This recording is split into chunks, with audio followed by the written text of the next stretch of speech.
Hi అండి, నేను మీ Sajida. Welcome to Sajida's kitchen.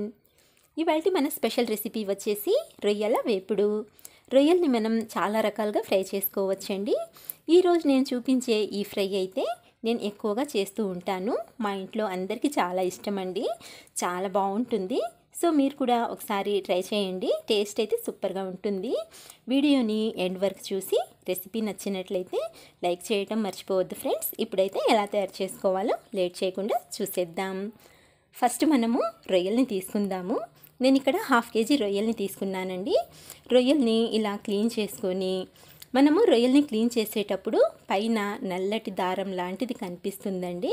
దాన్నైతే ఇలా రొయ్యల్ని మధ్యలో కొద్దిగా కట్ చేసుకొని మనం పట్టుకొని లాగినట్లయితే అది వచ్చేస్తుందనమాట. సో ఈ విధంగా క్లీన్ చేసుకొని కొద్దిగా సాల్ట్ వేసి బాగా రుద్ది ఒక 4-5 సార్లు నీట్గా కడిగి ఇలా ప్లేట్లోకి తీసి రెడీగా పక్కన పెట్టుకోండి.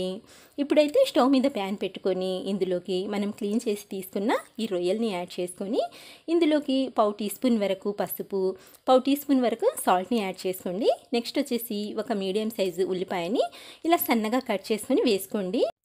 ఇప్పుడు ఇందులోకి టీ గ్లాస్తో 1 గ్లాసు నీళ్ళని వేసుకోండి. రొయ్యలు ఉడకటానికి ఎక్కువ టైం పట్టదు కాబట్టి మనం నీళ్లు కొంచెం తక్కువగానే వేసుకోవాలి. ఇలా నీళ్ళని వేసుకున్న తర్వాత ఒకసారి బాగా కలుపుకొని ఇప్పుడు పైన మూత పెట్టేసి గ్యాస్ని మీడియం ఫ్లేమ్లో పెట్టుకొని రొయ్యల్ని ఉడికించుకుందాము. రొయ్యలు ఉడికేలోపు మనము ఒక మిక్సర్ జార్ తీసుకొని ఇందులోకి 1 టీ స్పూన్ వరకు ధనియాలను వేసుకోండి. నెక్స్ట్ 1/2 టీ స్పూన్ వరకు మిరియాలు, అలాగే 4 లవంగాలు,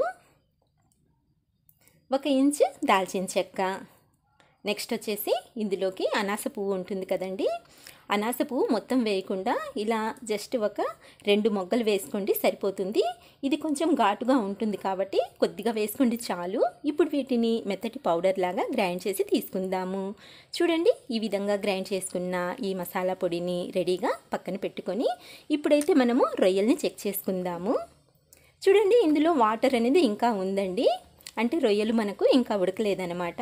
ఇంకొకసారి ఇలా బాగా కలుపుకొని మళ్ళీ మూత పెట్టేసి ఇందులోని నీళ్ళన్నీ ఎగిరిపోయేంత వరకు ఈ రొయ్యల్ని ఉడికించుకోవాలి.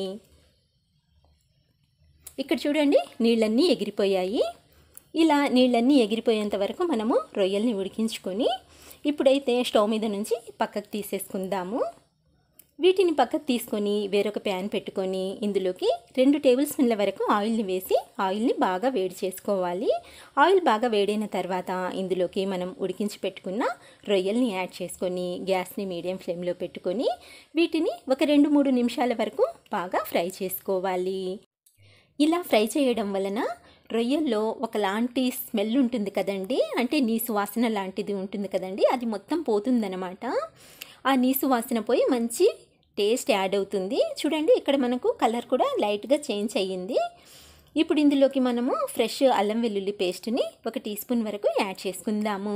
నెక్స్ట్ వచ్చేసి మనం ముందుగా గ్రైండ్ చేసి పెట్టుకున్న ఈ మసాలా పొడిని కూడా వేసుకొని తర్వాత ఇందులోకి 1 టీ స్పూన్ వరకు కారం వేసుకోండి. నెక్స్ట్ కొద్దిగా సాల్ట్.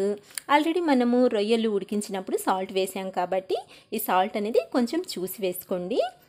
ఇలా ఈ స్పైసెస్ అన్నీ యాడ్ చేసుకున్న తర్వాత ఒకసారి బాగా కలుపుకొని ఇప్పుడు ఇందులో కొద్దిగా నీళ్ళని వేసుకుందాము. ఎక్కువ వేయొద్దండి, జస్ట్ టీ గ్లాస్తో 1/2 గ్లాస్ వరకు వేసుకోండి, సరిపోతుంది.